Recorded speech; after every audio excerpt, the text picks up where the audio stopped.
Shalom Bapak Ibu Saudara yang terkasih dalam Tuhan Yesus. Shalom. Mari malam hari ini kita sama-sama siapkan hati kita mau datang pada Tuhan, kita bersyukur.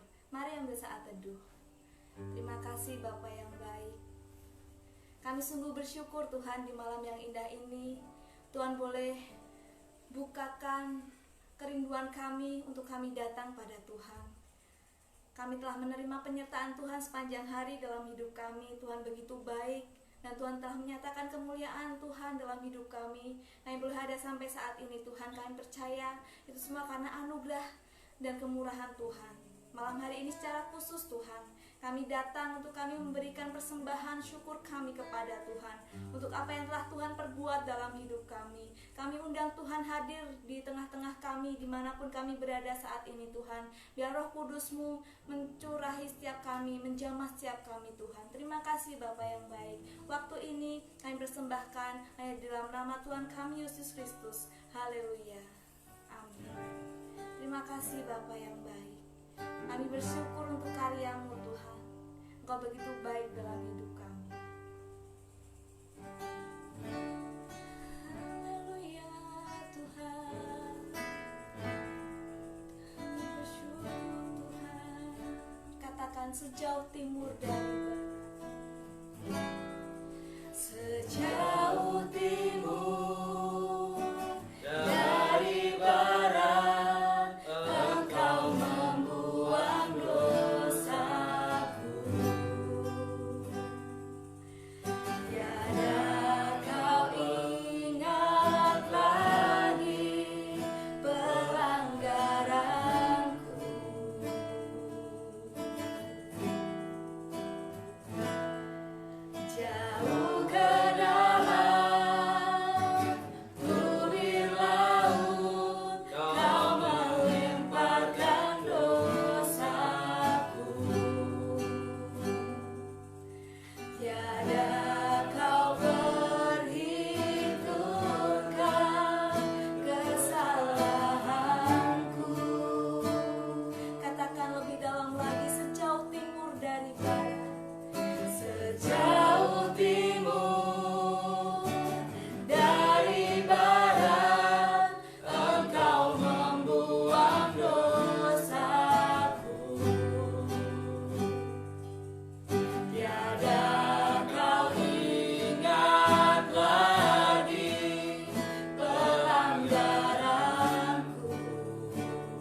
sebabnya kami boleh ada sampai dengan detik ini. Dan kami bangga punya Allah seperti Engkau Tuhan.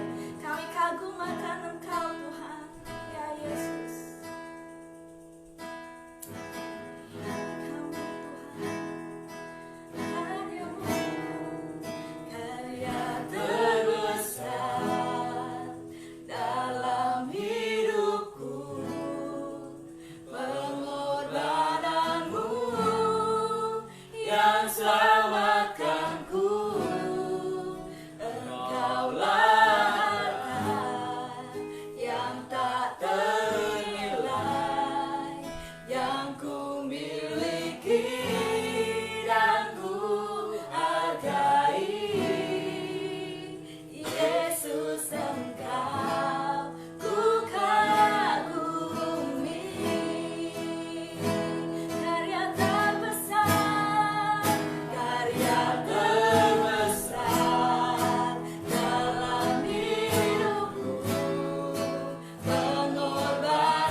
Biar kami boleh tumbuh melalui firman-Mu Tuhan. Kami mau Tuhan ajar melalui pengajaran-Mu pada saat malam hari ini akan disampaikan oleh hamba-Mu. Biar Tuhan memberkati hamba-Mu dari tempat yang maha tinggi.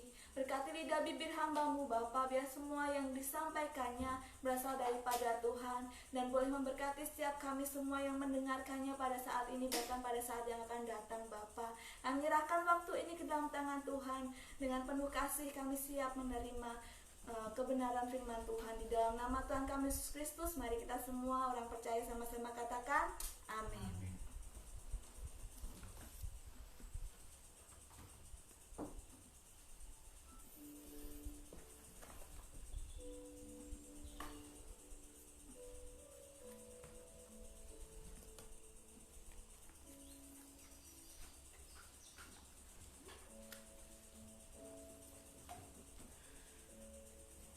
Selamat malam Bapak, Ibu, dan saudara-saudara kami yang dikasihi oleh Tuhan Yesus, baik yang berada di studio ini maupun di rumah masing-masing ataupun dimanapun berada. Shalom. Shalom. Puji Tuhan, kesempatan malam hari ini kita dapat berjumpa kembali dalam ibadah live streaming GBI Lithia Tirta Kencana. Baik, marilah kita pada kesempatan malam hari ini belajar kebenaran firman Tuhan, dan izinkanlah kami untuk belajar bersama-sama. Malam hari ini tema yang akan kita pelajari adalah kasih dan pengampunan. Kasih dan pengampunan. Bapak Ibu yang dikasihi oleh Tuhan Yesus Kristus, sebelum kita membuka Alkitab kita, mari kita tengok kehidupan ataupun kejadian orang-orang pada umumnya, bahwa tentang kasih dan pengampunan ini kami golongkan menjadi 3 bagian. Yang pertama adalah orang-orang ketika menerima kasih kepada sesama kita itu membalas dengan kasih. Ini adalah bagian yang biasa lazim dilakukan oleh orang-orang itu, dan itu digolongkan orang yang termasuk baik juga, yang umum. Ada juga orang yang membenci, orang yang memusuhi, orang yang tidak senang, dia membalas dengan sama juga. Dia balas dengan benci, dia balas dengan tidak senang, dia balas dengan memusuhi. Ini juga kebiasaan orang-orang pada umumnya. Ini adalah golongan-golongan yang pertama. Yang kedua adalah saya golongkan, ada orang yang menerima kasih dari sesamanya. Pada waktu kesusahan, pada waktu dia dalam lembah yang kelam, dia menerima beberapa orang, baik itu secara materi maupun dengan spirit doa. Tetapi pada waktu dia berhasil, dia telah bangun dari keterpurukan itu, kadang ada beberapa orang yang lupa, tidak tahu balas budi. Ini termasuk orang yang tidak baik, Bapak Ibu Saudara. Ini masuk dalam kategori orang yang tidak tahu diri, orang yang tidak tahu balas budi. Ada orang yang menerima kejahatan ataupun kebencian dari orang lain, dia membalas lebih parah lagi.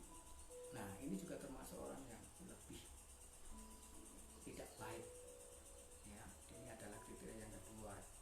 Kemudian yang ketiga itu adalah ketika orang dimusuhi, ketika orang dibenci, ketika orang tidak disenangi, tetapi dia tetap membalas dengan kasih, dia tetap membalas dengan pengampunan. Nah, inilah kriteria yang ketiga ini, Bapak Ibu, kriteria yang akan kita pelajari bersama-sama. Inilah kehidupan orang yang boleh dikatakan adalah luar biasa, spektakuler, bagus, luar biasa, karena dia tidak membalas kejahatan ataupun kebencian orang yang dilontarkan kepada kita semuanya. Bapak Ibu yang dikasihi oleh Tuhan, pada kesempatan hari ini mari kita buka Alkitab kita untuk memahami, kita belajar tentang kasih dan pengampunan. Nat yang harus kita pelajari, kita baca, kami ambilkan dari Lukas bab 6 ayat yang ke-32.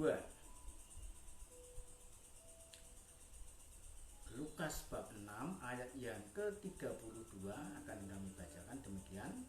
Dan jikalau kamu mengasihi orang yang mengasihi kamu, apakah jasamu? Karena orang yang berdosa pun mengasihi juga orang-orang yang mengasihi mereka. Bapak Ibu yang dikasihi oleh Tuhan Yesus Kristus, pada ayat ini akan kami tekankan kalimat apakah jasamu. Jadi kalau kita mengasihi kepada sesama kita yang mengasihi kita, itu pertanyaan di dalam ayat tersebut adalah apakah jasamu. Kalau dalam kalimat saya ataupun kata yang kami ucapkan adalah ini adalah impas. Dia ataupun mereka memberikan kasih kepada kita, kita membalas dengan kasih. Itu memang selayaknya dan boleh dikatakan impas. Kalau hal-hal yang jahat, orang yang jahat kepada kita, kita membalas dengan kejahatan, itu juga impas, sama ibaratnya. Tidak ada kelebihannya. Tuhan yang dikehendaki oleh Tuhan adalah kita tidak membalas seperti halnya ayat Alkitab, gigi ganti gigi, mata ganti mata, tetapi kita membalas kebencian dengan baik hati. Dimusuhi kita dengan membalas perdamaian. Dia membuat dosa kepada kita, kita membalas dengan pengampunan. Itulah yang dikehendaki oleh Tuhan Yesus. Jadi kalau kita memberikan yang terbaik kepada sesama kita, itu ada kelebihan. Boleh saya katakan itu adalah investasi. Memberikan hal-hal yang baik kepada sesama kita, bahkan kepada Tuhan. Karena apa? Karena kita adalah anak-anak Tuhan. kita benar-benar dapat mewujudkan ajaran dari Tuhan itu, yaitu dengan kasih. Kalau kita benar-benar bisa mengasihi kepada orang-orang yang mungkin membenci kita, mungkin memusuhi kita, nah itulah investasi yang kita berikan kepada sesama kita dan kepada Tuhan. Bapak Ibu yang dikasihi oleh Tuhan, untuk itu marilah kita pelajari kembali apa yang Tuhan ingin kita lakukan kepada orang-orang yang tidak mengasihi kita, bahkan membenci kita. Apa yang dikehendaki oleh Tuhan? Perilaku apa yang harus kita wujudkan, kita katakan, kita sampaikan kepada Tuhan, kepada sesama kita. Bila ada orang-orang yang tidak suka kepada kita, ada orang-orang yang memusuhi kepada kita, untuk itu mari kita pelajari bersama-sama. Yang pertama, kehendak Tuhan adalah kita mengasihi dan berbuat baik bagi mereka. Kita mengasihi dan berbuat baik kepada mereka. Mereka siapa? Mereka walaupun memusuhi kita, membenci kita, tetapi kehendak Tuhan adalah mengasihi dan berbuat baik. Coba mari kita buka di dalam Lukas 6 ayat yang ke-27. Begini bunyi firman Tuhan, tetapi kepada kamu yang mendengarkan aku berkata, kasihilah musuhmu, berbuatlah baik kepada orang yang membenci kamu. Inilah perintah Tuhan. Walaupun ada orang-orang yang membenci kita, yang memusuhi kita, tetapi Tuhan menghendaki supaya kita senantiasa mengasihi dan berbuat baik. Saudara-saudara yang dikasihi oleh Tuhan, memang kenyataannya kita sering di dalam menanggapi perilaku seseorang terhadap kita itu adalah kecenderungan kita adalah membalas. Kalau dia mengasihi, kita juga berusaha untuk mengasihi. Tetapi kalau dia mengecewakan pada kita, membuat kita sakit hati, bahkan melukai, berat rasanya untuk kita mengasihi, berat untuk kita melakukan hal-hal yang baik kepada mereka. Tetapi ingatlah bahwa Tuhan menghendaki untuk kita senantiasa mengasihi. Kasih itu adalah perbuatan. Jadi kasih itu tidak hanya diungkapkan dengan kata-kata. Kasih harus diwujudkan dengan perbuatan nyata yang baik, yang dapat dirasakan kepada sesama kita. Jadi kalau hanya kata-kata itu adalah, kalau bahasa anak muda adalah hanya gombal belaka, merayu dan lain-lain sebagainya. Tetapi kasih itu memang harus ada wujud nyatanya. Jadi seseorang kalau mengatakan kasih, pasti siap untuk memberikan sesuatu supaya benar-benar yang dikasih itu dapat senang hati. Nah, jadi kalau hanya ucapan itu hanya teori-teori saja. Bapak Ibu yang dikasihi oleh Tuhan Yesus Kristus, untuk lebih jelasnya bagaimana sikap kita mengasihi dan berbuat baik bagi mereka yang memusuhi atau membenci kita, di dalam ayat Alkitab kita itu ada teladan, kisah nyata yang dilakukan oleh seorang Yusuf. Di dalam Kejadian 37, 39 bahkan berikutnya. Ini nanti bisa dipelajari tersendiri, waktu tersendiri, karena cukup memakan waktu lama. Akan saya ringkaskan saja kisah Yusuf ini. Dari Kejadian 37 ayat yang pertama sampai yang ke-11 itu berawal dari kecemburuan saudara-saudara Yusuf. Karena apa? Yusuf itu dikasihi oleh bapaknya, sehingga saudara-saudara yang lain ada kecemburuan. Ditambah dengan di situ disebutkan mimpi-mimpi Yusuf. Di antaranya adalah buli-buli gandum Yusuf itu bisa berdiri tegak, sedangkan saudara-saudaranya itu ikatannya itu roboh mengelilingi buli-buli gandum yang Yusuf punya itu salah satu ada gambaran menambah kecemburuan, ketidaksukaan dari saudara-saudaranya kepada Yusuf. Kemudian di dalam ayat yang 12 sampai 36 itulah muncul tindakan nyata bahwa saudara-saudaranya sudah merancangkan untuk Yusuf mau dicelakai. Di antaranya adalah di situ dibuang di dalam sumur yang kosong. Setelah itu kemudian Yusuf diangkat kembali, dijual oleh seorang saudagar kaya dari Mesir, dan akhirnya sampai di rumah Potifar, dibeli oleh Potifar, seorang pengawal raja, bahkan pemimpin pengawal raja. Itu di dalam ayat 12 sampai 36 kisahnya seperti itu. Kemudian kembali di dalam Kejadian 39, di rumah Potifar Yusuf difitnah. Di situ dikisahkan bahwa istri dari Potifar adalah menyukai Yusuf yang memiliki perawakan yang imut-imut, yang mungkin bagus, masih muda, gagah. Nah, tetapi Yusuf tidak menanggapinya. Nah, cerita itu adalah dibalik. Yusuf difitnah, dilaporkan kepada suaminya, yang pada akhirnya Yusuf dimasukkan di dalam penjara.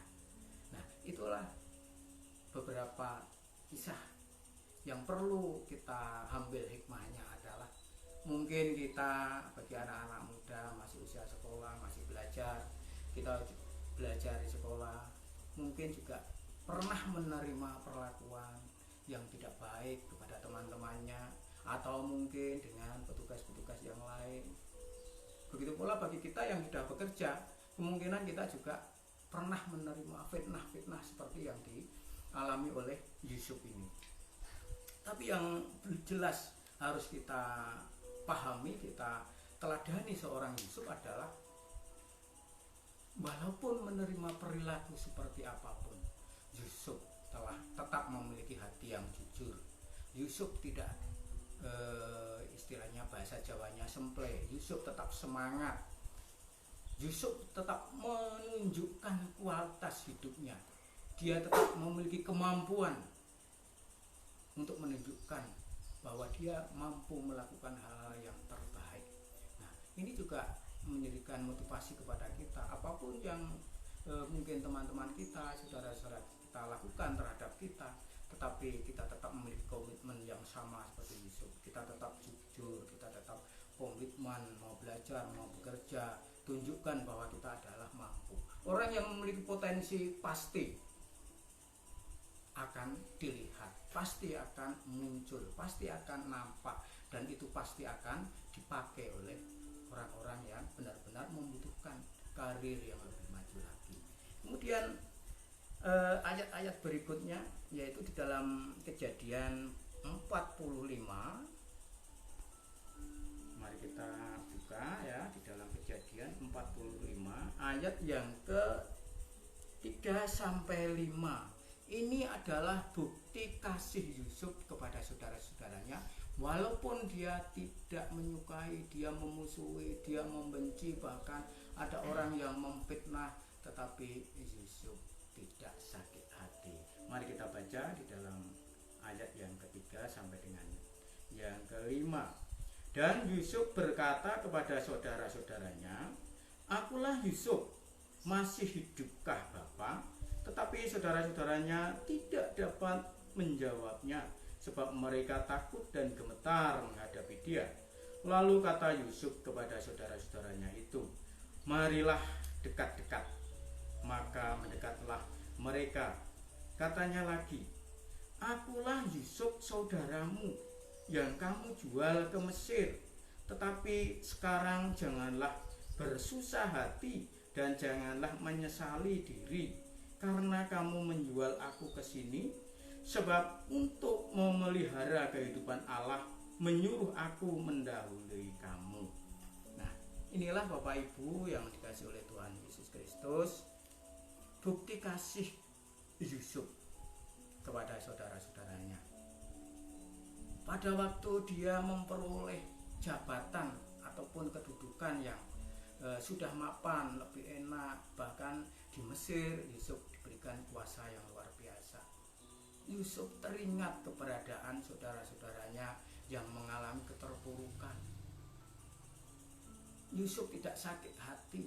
Yusuf sudah melupakan apa yang mereka perbuat dahulu, sehingga dia tetap merangkul saudara-saudaranya itu, menerima saudara-saudaranya itu. Nah, ini adalah suatu teladan bagi kita juga.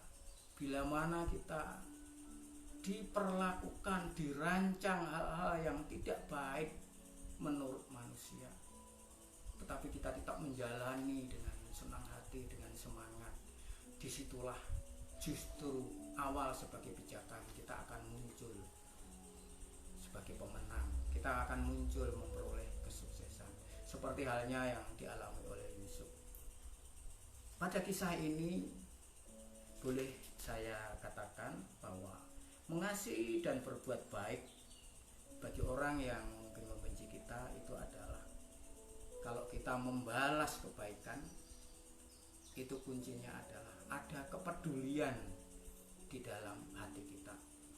Ada kepedulian ketika kita berada di dalam puncak ataupun di dalam hal-hal yang lebih baik, kita siap untuk memberikan kasihnya, membantu kepada saudara-saudara kita yang walaupun dulu membenci, memusuhi, sehingga nama Tuhan dipermuliakan. Inilah yang termasuk adalah sikap yang luar biasa yang dikehendaki oleh Tuhan. Kemudian yang kedua, apa yang harus kita lakukan ketika ada orang yang tidak suka ataupun musuh kita? Yang kedua adalah memberkati dan mendoakan mereka. Memberkati dan mendoakan mereka. Dasar Alkitab diambil dari Lukas bab 6 ayat yang ke-28. Lukas bab 6 ayat yang ke-28.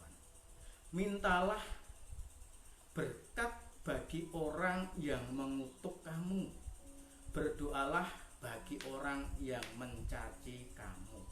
Maksudnya adalah supaya walaupun kita itu dicaci, kita itu dibenci, tetapi kita hendaklah tetap memintakan berkat pada orang-orang yang memusuhi ataupun mencaci kita ini. Kita tetap mendoakan hal-hal yang baik. Tetapi kenyataannya memang ini benar-benar tidak mudah, Bapak Ibu dan Saudara.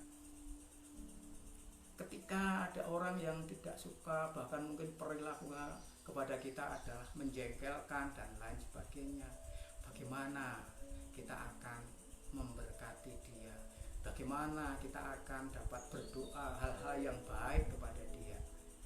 Kadangkala kita juga iri, kehidupan kita mungkin seperti ini. Bagaimana kita semua akan mendoakan dia lebih makmur, lebih kaya, lebih sejahtera. Ya. Tapi Bapak Ibu yang dikasih oleh Tuhan Yesus,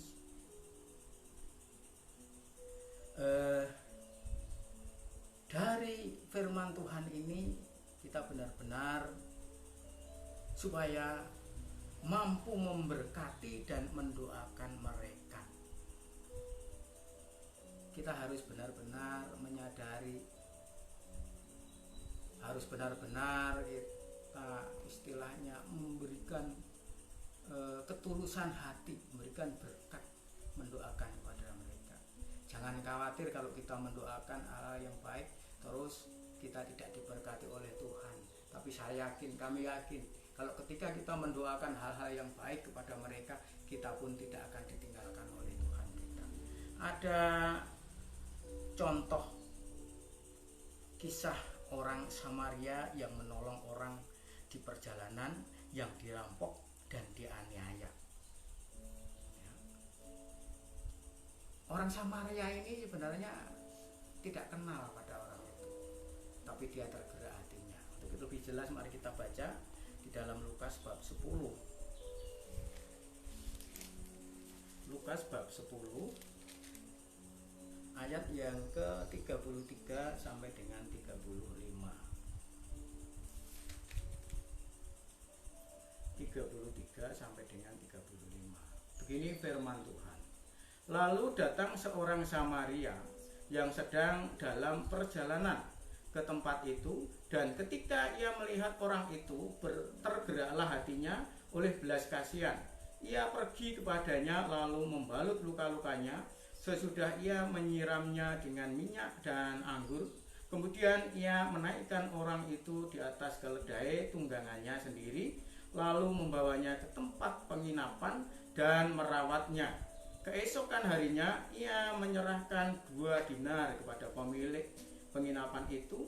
Katanya, rawatlah dia, dan jika kau belanjakan lebih dari ini, aku akan menggantikannya waktu aku kembali. Bapak Ibu yang dikasihi oleh Tuhan, inilah kisah seorang Samaria yang murah hati. Sebelumnya memang sudah ada dikisahkan di ayat-ayat sebelumnya. Seorang imam, dia melihat ada orang yang dirampok, bahkan dianiaya sampai mau mati, tetapi imam itu hanya melewati saja.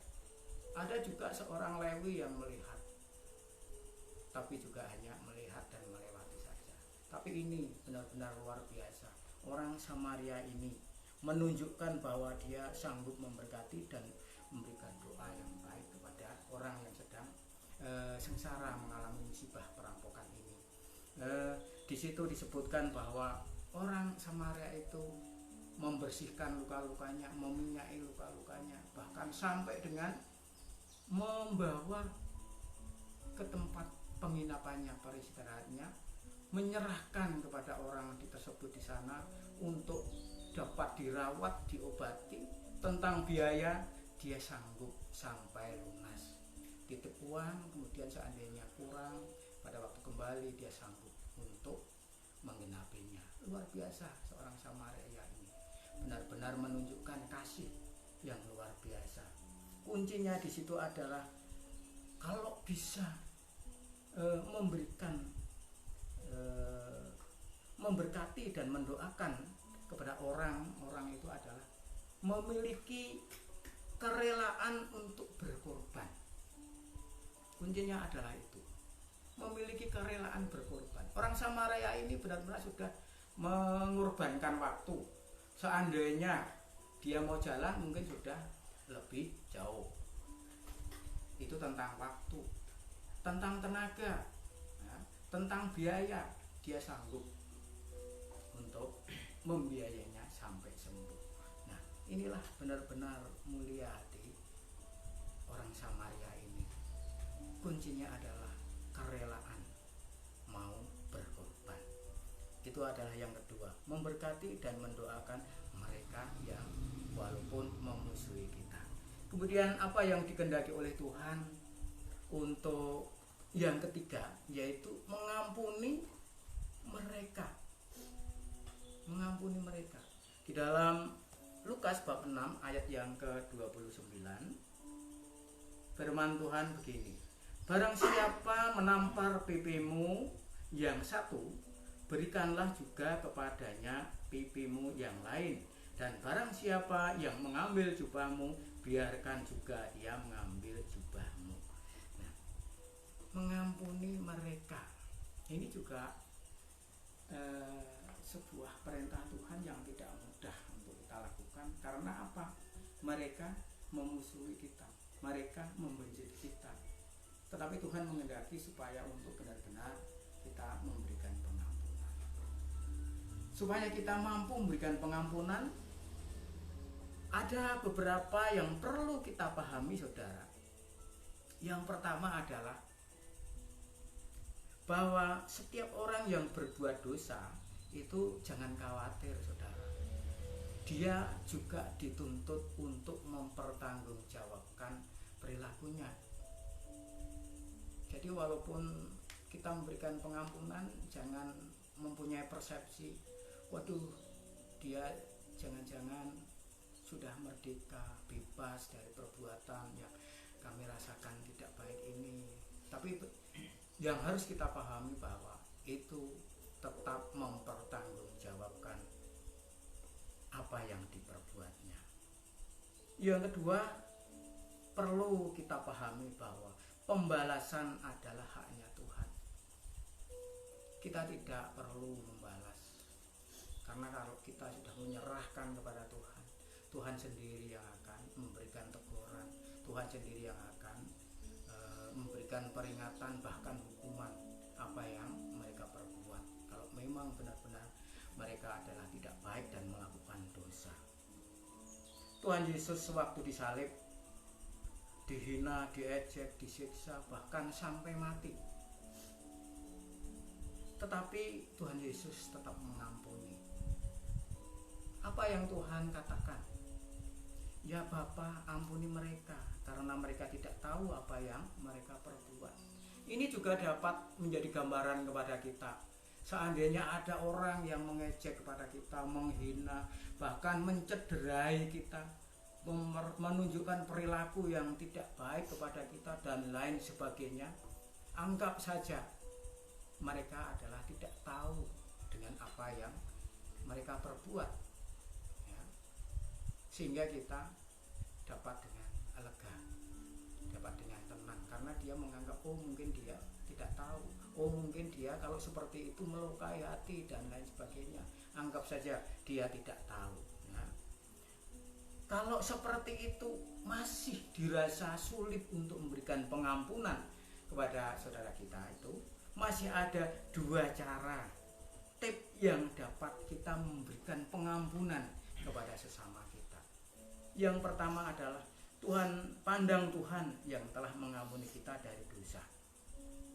Bapak Ibu yang dikasihi oleh Tuhan Yesus dan saudara-saudara semua, bahwa setiap orang tidak luput dari dosa. Dan dosa manusia, dosa kita tidak mampu untuk menebusnya. Hanya Tuhan sendiri yang dengan peduli, dengan kasih, mengutus anaknya yang tunggal melalui karya di kayu salib, mampu menebus dosa-dosa setiap orang yang percaya, termasuk kita orang yang percaya. Tuhan telah mengampuni terlebih dahulu kepada kita. Itu adalah wujud dari kasih setia kepada Tuhan. Tuhan juga memandang kita adalah dianggap kita sebagai biji mata Tuhan. Kalau kita belum bisa mengampuni karena mungkin berat hati ataupun hal-hal yang lain, nyanyikan, siapakah aku ini Tuhan, jadi biji matamu, dengan apakah ku balas Tuhan selain puji dan sembah Kau. Nyanyikan ini, pujian ini saudara, berkali-kali. Kami yakin itu akan menurunkan tensi kita, menurunkan emosi kita di hadapan Tuhan. Perbuatan baik kita itu tidak ada artinya. Kita orang berdosa, kita mengaku dosa. Tuhan yang telah memberikan pengampunan kepada kita, sehingga kita akan memiliki kerendahan hati untuk memberikan pengampunan kepada sesama kita. Kemudian kalau itu masih terasa berat apa yang harus kita lakukan, memberikan pengampunan kepada orang lain, ada cara yang kedua. Tuhan, ingatlah firman Tuhan di dalam Matius bab 6 ayat 14 sampai 15. Mari kita buka Matius bab 6 ayat 14 dan 15. Begini bunyi firman Tuhan. Karena jikalau kamu mengampuni kesalahan orang, Bapamu yang di surga akan mengampuni kamu juga. Tetapi jikalau kamu tidak mengampuni orang, Bapamu juga tidak akan mengampuni kesalahanmu. Dengar saudara, ini firman Tuhan. Kalau kita mengampuni kesalahan orang, kita juga akan diampuni oleh Bapa kita di surga.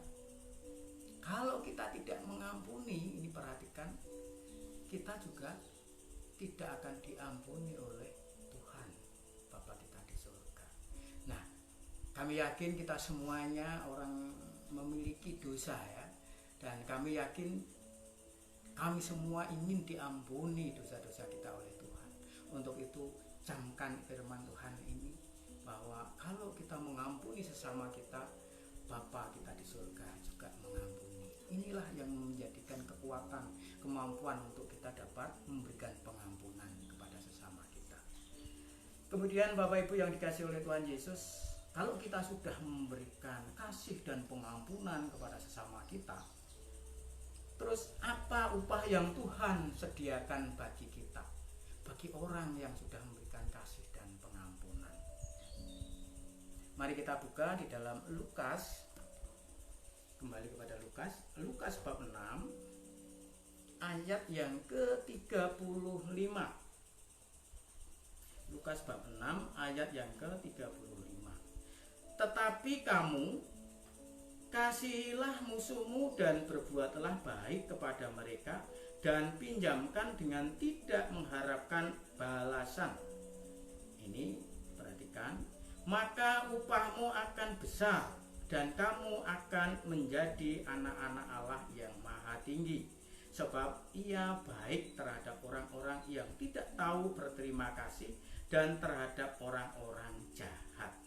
Nah, inilah Bapak Ibu dan saudara-saudara semua yang dikasihi oleh Tuhan, upah yang dijanjikan oleh Tuhan kepada kita semua, setiap orang yang memberikan kasih dan pengampunan kepada sesama kita. Yang pertama di situ disebutkan adalah upahmu besar. Di situ tidak disebutkan nominal. Kalau uang berapa juta, berapa miliar dan lain sebagainya. Kalau berupa benda, apakah mobil mewah, apakah rumah mewah dan lain sebagainya, tidak. Di situ disebutkan upahmu besar, dan kami yakin di situ disebutkan upahmu besar itu adalah tak terhingga apa yang dapat kami tangkap di situ. Tak terhingga, tak ternilai, artinya bukan kok murah, tapi tak ternilai karena cukup besarnya itu. Jadi kalau saya artikan berkat secara jasmani, pasti itu adalah tak terukur, tak terhingga. Kemudian kalau dikatakan itu berkat rohani, pasti orang yang dapat melakukan seperti itu akan memperoleh penghormatan, baik itu di kalangan masyarakat, di lingkungan kerja, dimanapun saja berada, pasti akan disegani dan akan dihormati, dan saya yakin kehidupannya akan memiliki damai sejahtera. Nah, itulah upah yang dijanjikan yang pertama, upahnya besar. Kemudian yang kedua adalah menjadi anak-anak Allah yang maha tinggi. Nah, di situ disebutkan menjadi anak-anak Allah yang maha tinggi, betapa luar biasanya. Ibarat ini adalah boleh dikatakan penghargaan yang luar biasa ya. Kita diangkat menjadi anak-anak Allah yang maha tinggi. Kita berdosa, orang berdosa diangkat menjadi anak Allah. Ini bagi kami adalah, bagi kita semua adalah merupakan suatu penghargaan yang luar biasa ya. Anak itu pasti akan diperhatikan oleh bapaknya, tidak akan dibiarkan, pasti akan diperhatikan, dilindungi ya. Kemudian yang namanya anak pasti dapat bagian ahli waris. Bapak kita adalah Bapa yang surga, yang memiliki segalanya. Jadi apa yang dipunyai oleh Bapa kita, pasti kita juga berhak akan menerimanya. Itulah janji yang diberikan oleh Tuhan, dan kita amini bahwa janji Tuhan benar-benar akan terwujud, akan diberikan kepada setiap orang yang memberikan kasih dan pengampunan. Untuk itu marilah kepada kita semuanya, umat yang sudah ditebus oleh Tuhan Yesus Kristus, mari kita praktekkan ketiga hal tadi, yaitu mengasihi, memberkati, mengampuni. Kita berlomba-lomba untuk dapat menjadikan terang dan garam, menjadi surat pujian yang dapat dilihat, dapat dibaca, dapat didengar oleh banyak orang, sehingga nama Tuhan dipermuliakan. Coba ini adalah suatu kritik, masukan bagi kita semua. Jangan merasa memiliki kasih kalau belum memiliki kepedulian terhadap sesama kita.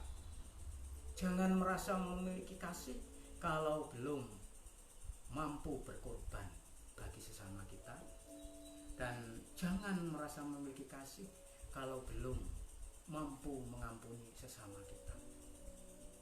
Tuhan Yesus memberkati. Biarlah Tuhan memampukan kepada kita semua untuk dapat menerapkan firman Tuhan ini dalam kehidupan kita sehari-hari. Amin. Mari kita tanggapi firman Tuhan kali ini dengan pujian kasih pasti lemah lembut. Haleluya Tuhan.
Engkau yang telah memberikan teladan bagi kami semua untuk senantiasa mengasihi, mengampuni, bahkan Tuhan Engkau yang benar-benar luar biasa, dihina, diejek, sampai mengorbankan dirimu.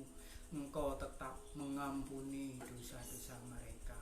Itulah Tuhan, kami mengucap syukur akan setiap pengorbanan-Mu Tuhan. Engkau rela mati untuk menebus dosa-dosa kami. Itu karena wujud dari kasih-Mu kepada kami semua Tuhan. Engkau sudah mengkaruniakan yang luar biasa. Engkau telah berkarya yang luar biasa. Kalau tidak Engkau ampuni akan dosa-dosa kita, kami tidak akan mampu masuk di dalam kerajaan surga. Tuhan Yesus, untuk itu Tuhan, kami juga rindu Tuhan untuk dapat membalas kasih-Mu Tuhan. Kami rindu Tuhan untuk hidup di dunia ini, memberikan kasih kepada sesama kita. Tuhan, kami juga rindu kepada sesama kita, memberikan pengampunan kepada orang-orang yang mungkin telah melukai kami Tuhan. Dan kami pun juga siap untuk senantiasa mohon ampun kepada siapapun yang Tuhan, kalau kami berbuat jahat, berbuat yang tidak baik, melukai pada sesama kami, terlebih kepadamu Tuhan. Tuhan Yesus, kiranya Roh Kudus memampukan, menguatkan kami semua, anak-anak-Mu, hamba-hamba-Mu ini, untuk senantiasa melakukan apa yang menjadi kehendak-Mu, melakukan apa yang menjadi harapan-Mu, teladan-Mu Tuhan. Karena tanpa Roh Kudus, penyertaan dan bimbingan-Mu, kami yakin kami tak mampu untuk melangkah berbuat Tuhan. Untuk itu Tuhan, kami benar-benar campur tangan-Mu senantiasa kami harapkan Tuhan. Terpujilah nama-Mu Yesus. Kami ucap syukur kalau Engkau telah memberkati kami semua di dalam ibadah live streaming ini Tuhan. Dan saatnya Tuhan, kami berdoa bagi bangsa dan negara kami Tuhan. Kiranya Engkau juga senantiasa memberikan kemampuan bagi pemerintahan kami, baik pimpinan kami yang paling tinggi maupun sampai yang paling bawah. Terlebih di masa pandemi COVID ini Tuhan, kiranya Engkau senantiasa memberikan pemulihan kepada bangsa dan negara kami, terlebih dunia ini Tuhan, untuk senantiasa kami tetap sehat, tetap kuat, untuk tetap mampu menghadapi situasi ini Tuhan. Begitu pula kami berdoa bagi setiap jiwa-jiwa yang mendengarkan, baik yang berada di studio ini maupun dimanapun saja berada. Tuhan, kiranya Engkau berkati Tuhan. Apapun yang menjadi pergumulannya, apapun yang menjadi cita-citanya, Engkau Allah yang Maha Tahu. Tuhan, kiranya Engkau menaruh belas kasihan-Mu Tuhan. Berikan kelegaan bagi kami semua, berikan keberhasilan bagi kami semua Tuhan. Kami yakin rancangan-Mu adalah rancangan damai sejahtera, rancangan-Mu adalah rancangan yang gilang gemilang masa depan kami Tuhan, anak-anak kami Tuhan. Untuk itu kami serahkan semuanya di tangan kuasa-Mu, karena kami yakin bersama-Mu kami akan memperoleh sukacita, damai sejahtera. Terpujilah nama-Mu. Sebentar kalau kami akan melakukan aktivitas kami yang lain ataupun kami akan istirahat, kami serahkan pimpinan dan perlindungan di tangan kuasa-Mu. Hanya di dalam nama Tuhan Yesus Kristus kami ucap syukur dan berdoa. Haleluya. Amin. Amin.